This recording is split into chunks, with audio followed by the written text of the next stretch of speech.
What's going on, guys? Zuko back with another Shadowlands video. How's everybody doing? Look at this. Look at this. Look at this desk. Holy moly, what is going on? For now, this is the new setup. Courtesy of my incredible girlfriend, Zoe. Everybody thanks Zoe in the comments, in the Twitch chat when we get over there. Everybody, big thanks to Zoe. This is just incredible. I mean, it's just wild. This has got a whole brand new desk. There's a shelf over here with the gnomes to sit on. I kind of have all my stuff set up over here. I think this is how I want to keep it, but we got a new camera angle for all you guys, which is fantastic. It's got a better kind of view to it, I think. You're not so close to my face, you know, which is good for me. But it's amazing. I love it. I can see everything. I think it's going to be fantastic. So let me know what you guys think in the comment below about the new setup. And today I have a very special video for you once again. Listen, the other night I was dinking around and I was like, I just want to try like my Ice Strike build again. I want to see if I can get this Ice Strike build to work. And I was like, I'm just going to go do like a plus 18 or something. Nothing huge. I'm just going to get a dungeon done with the Ice Strike build to sort of show the proof of concept still. And then some of the guildies were like, hey, we're doing a plus 21. Do you want to come? And I was already like, I had all my setup all ready to go. And I was like, oh, yeah, just 1 second. And they like summoned me. And I was like, okay, we're going. We're just going to go.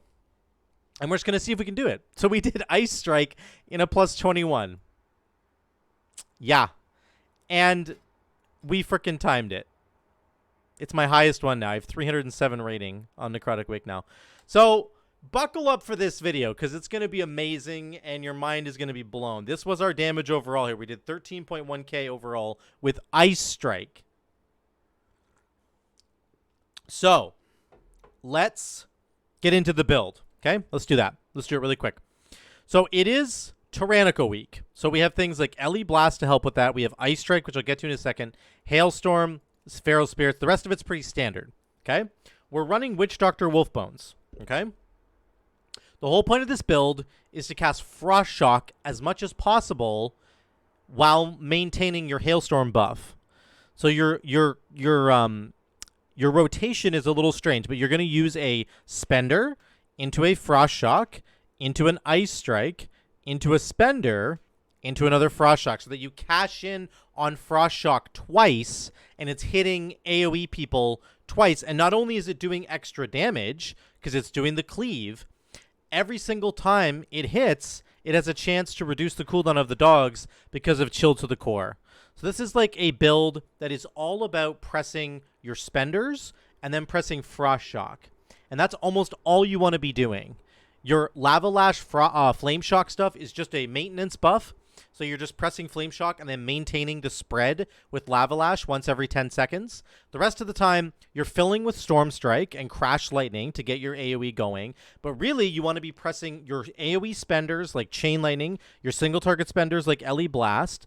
You want to cleave the lightning bolts that come from Primordial Wave. That's another AoE spender. And then you want to chain that into Frost Shock. You reset the cooldown of Frost Shock with Ice Strike, and then you do it again. That's what Ice Strike does, if you guys don't even know.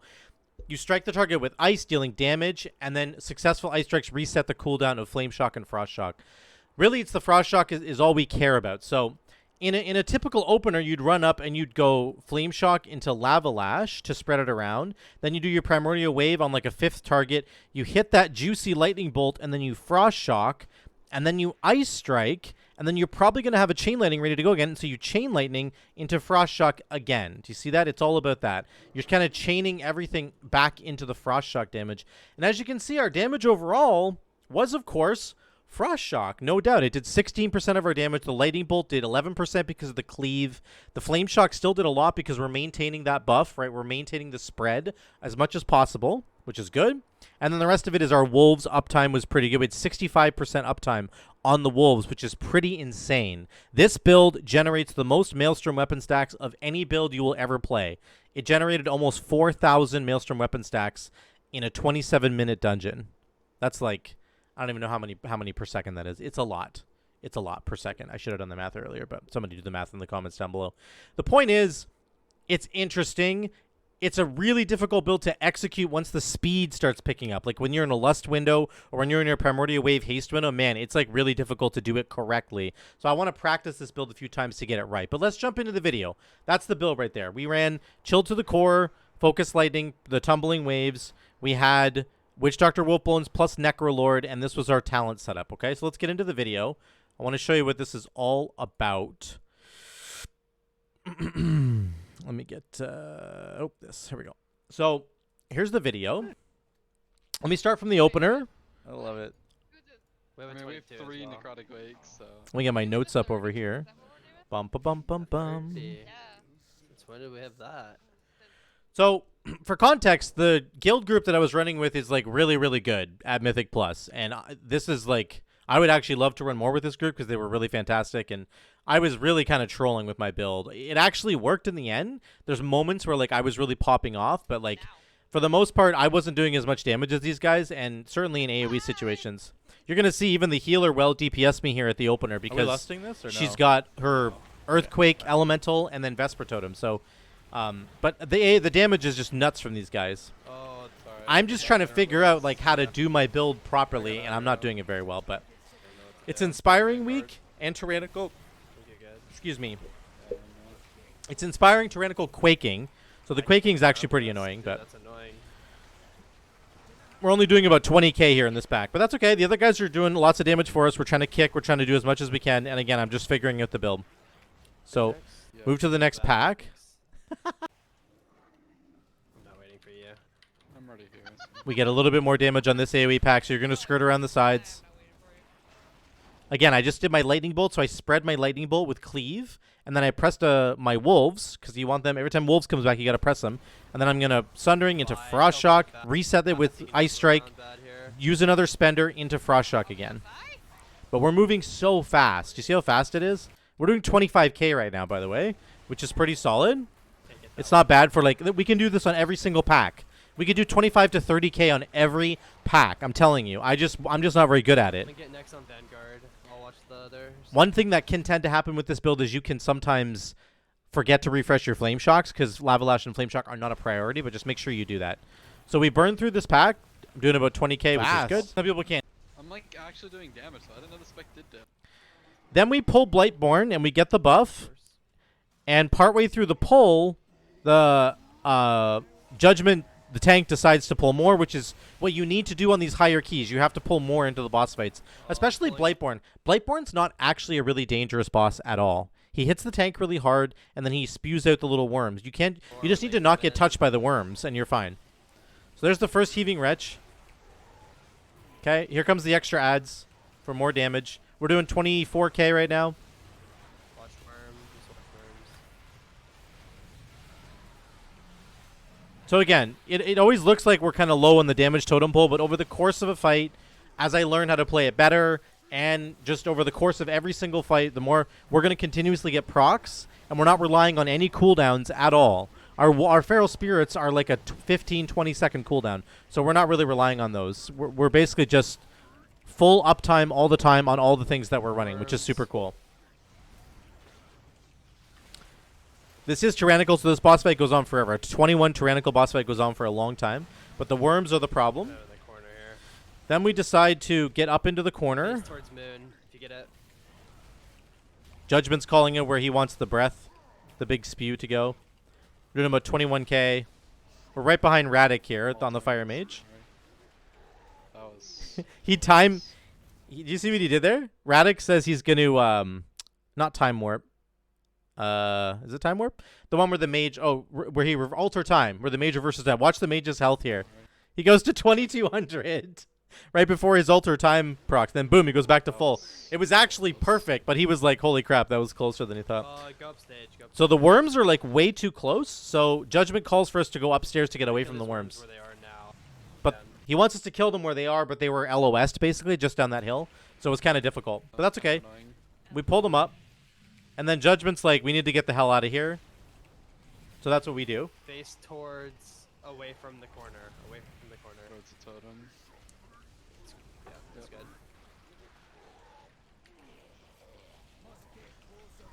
He's just like, you know what? Snapped on me. Enough of this. We're getting out of here. So then I drop a slow totem on the worms here as they're coming, because I want to make sure that they can't get anywhere. I drop a Earthbind totem right there, slow them down. Nice job. So that we can, again, the only threat on this fight is the worms. That's all you care about is the worms. So you just have to watch out for them. One shots if they get to us. I get the Heaving Wretch. I pop my defensive. Now there's more worms. We're just kiting the worms. That's all we're doing. I could use my cap totem here, but I'm just focusing on damage. By the end of the fight, we're doing about 15.5k, so it was good. That's that boss fight. You can see our damage slowly ramps up over time. We have really good, pretty good single target damage. Yeah, I put us in a bad spot. That's on me. Let me blow up this pack. I get in cap, so I don't really do any damage here, but that's okay. Again, you just work with the team to get it all down. Let's move forward here.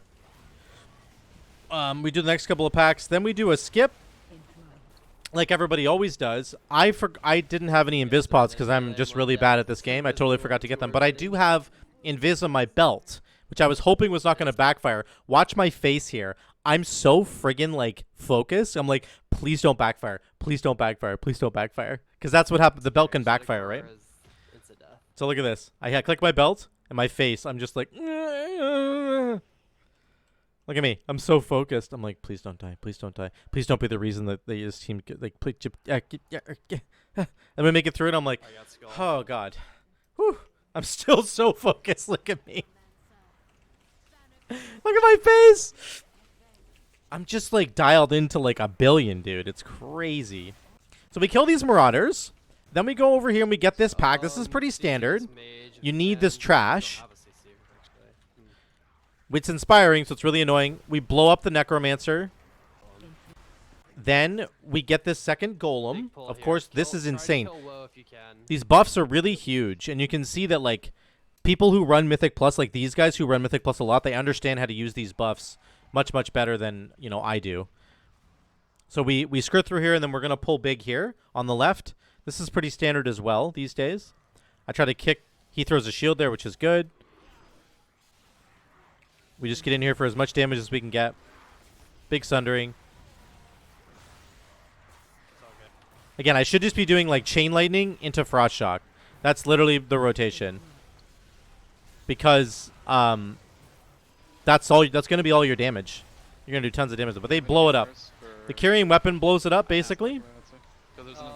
Now, we were supposed to get Woe in that pack, and we didn't. We got Vi. So, here's what happens. Do we have invis pots? No. We don't have invis pots because we just use them, right? So we have a dilemma now. We need to skip the next pack. We don't want to do the next pack because it's nasty. I don't have anything on any difficulty. Yep.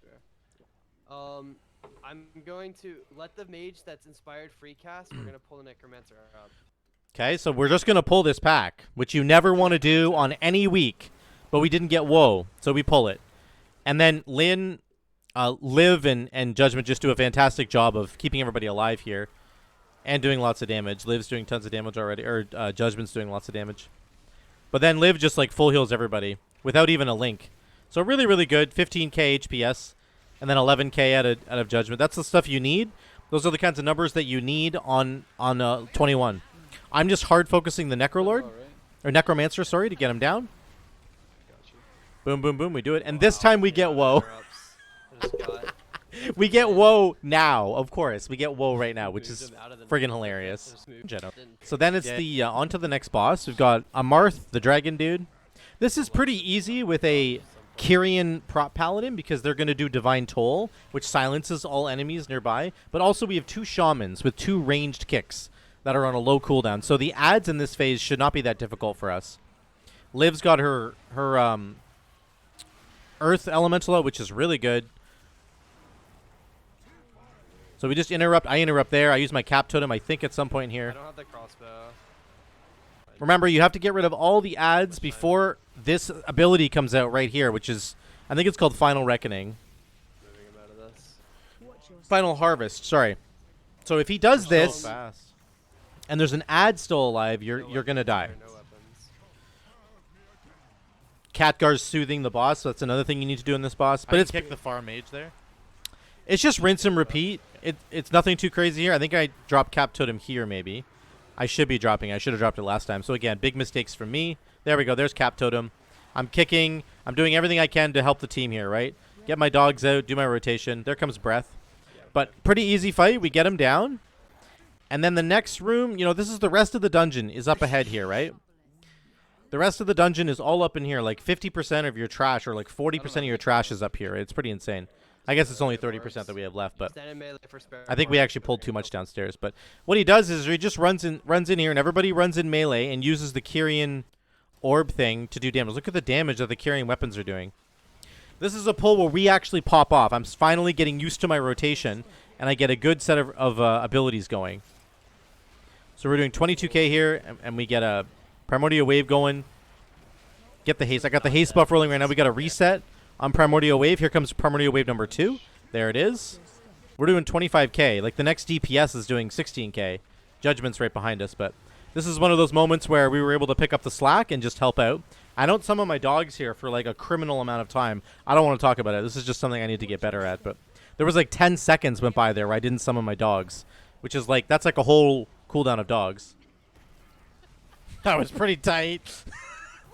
I was like, we were standing. Look at how close we're standing here. Watch the earthquakes, the quaking. I didn't know where to go. I couldn't go anywhere with my quaking.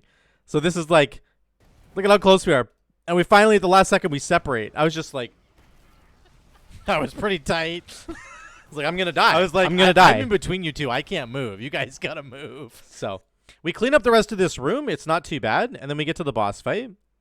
Let me move. We have some really good pulls in here where we're doing good damage. Like, this is actually an amazing pull for us. 2-target cleave. This is where Enhancement Shaman can really help to contribute to the group once again, right? So these other classes are going to do much, much better on AoE fights. But 2-target cleave, this is our jam, man. Look at our damage. We're doing 11k right now. We get up to 15k, 16k on 2 targets. Look at this. Kitty's doing 7k. Radic's doing, he's doing 7k as well. Oh, my light is dying. What is going on? Sorry, guys. My light's failing right there. It's okay. We'll just leave it for now. Spin it around. Okay. So, the... it's just really good. This is a moment where, like, we're able to shine as an enhancement shaman. I just want to point that out. That there's other moments where AoE is, of course, not really our forte. But in this particular instance, you know, we're kicking butt, which is great. All we're trying to do is bring up the team damage as much as we possibly can, right? Try to help out. It's because you're here. I'm doing. Yeah, shouldn't hurt, but so here we go. We're pulling Stitchflesh. The actual. Oh, I actually have to go to the right timestamp. We actually wipe right here. We wipe on Stitchflesh. So we have 15 minutes left on this dungeon to do 2 bosses. That means we've done a really good job. We have 15 minutes to do 2 bosses. We do, however, wipe on Stitchflesh, which is really bad. What the hell is going on? Sorry, guys. The power is, like, going out on all my stuff. Okay. Just going to forget about it for now.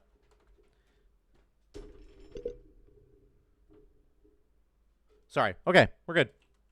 Your screen's green. So, I'm going to show you this fight, but we actually die right here. So, let's push forward to 2350. 2350. Okay, we pull him again. So, this is a pretty good fight for us here. Again, lots of targets, lots of extra cleave targets for us. We're really good at cleaving, right? Which is great. So our damage is good right off the bat. We're doing 20k right off the bat, which is insane.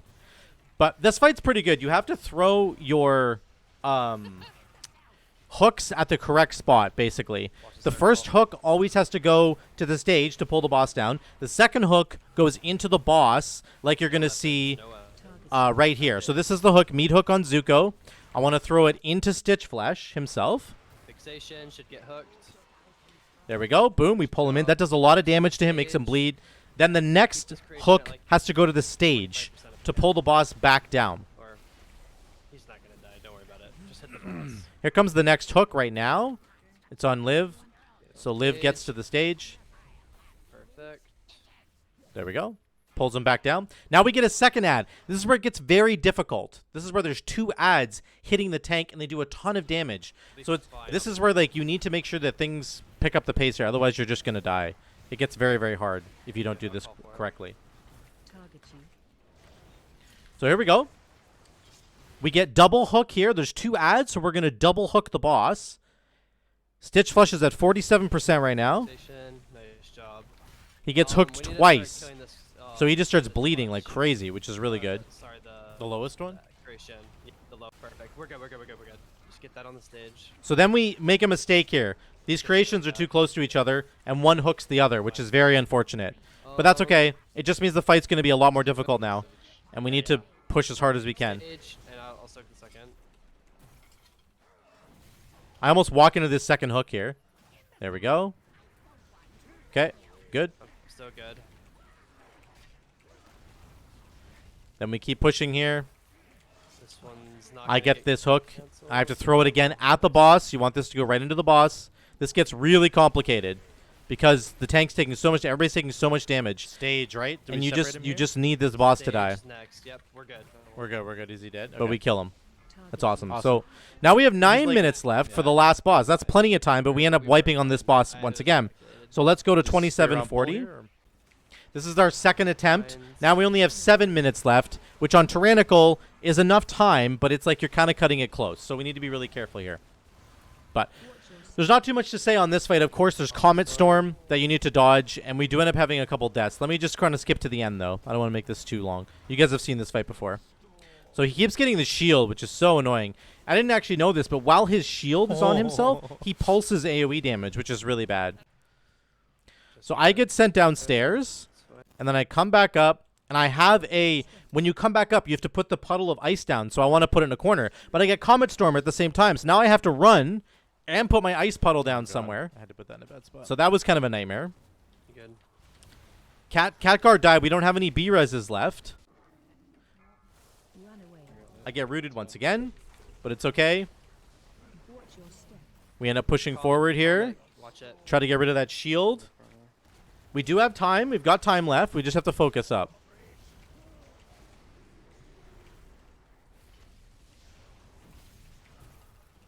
Like, I was so intense, man. I wanted to get this so bad. Like, oh, nicely done. I got my portal for Necrotic Wake. That's pretty cool. At all. 19 rating.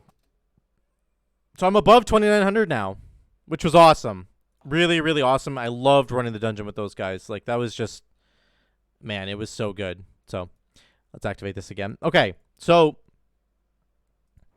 that's it. Let's look at the over-under really quick. The damage, like I said before, Frost Shock's going to be your top damage because you're trying to press it as many times as you possibly can. And then Chain Lightning is going to be up there too because that's your AoE kind of filler. You want to bounce between the two of them and make sure you're getting every Hailstorm proc that you possibly can. Make sure you're cashing in on Hailstorm. Reset the cooldown of Frost Shock with Ice Strike to get more Hailstorm procs on Frost Shock, etc. So very important that that's how you play the build, but this is the damage breakdown. It's pretty good. Your dogs were up for 65% of the time. That's really awesome, and it actually performed better than I thought it was going to perform. I do not think this is necessarily a competitive build in the higher end Mythic Plus, but honestly, like, it worked. We did 13.1k overall. Again, we're only 2k above the tank, so that could be a lot better, right? That could be much, much better. But Enhancement Shaman has a tough time in dungeons anyway, right? We kind of struggle in dungeons anyway just because of the nature of our kit, right? That we're not really AoE focused, and you've got these other classes like, you know, Protection Paladin and Fire Mage and that are much, much better at doing AoE. So we did very well here. We did very, very well for what, you know, for what's kind of expected out of Enhancement Shaman. So I love the build. I want to hear what you guys think. Let me know in the comments down below what you think about the build. Ice Strike is back. It actually works in a plus 21 Necrotic Wake. What do you think about this build? Let me know in the comments down below. As always, guys, if you could drop a like, I would really appreciate it. And subscribe if you haven't already pressed that big red button. There is a link to my Patreon down below. Once again, if you would love to donate to the stream to continue making this better, I'm going to try and make this better and better for you guys every day if I possibly can. I've gotten a bunch of patrons already. We've gotten up to, I think, 6 so far, which is really awesome. We got a little bit of money coming in. I would really appreciate you guys supporting me on Patreon as well. Until the next one, guys, we'll catch you later.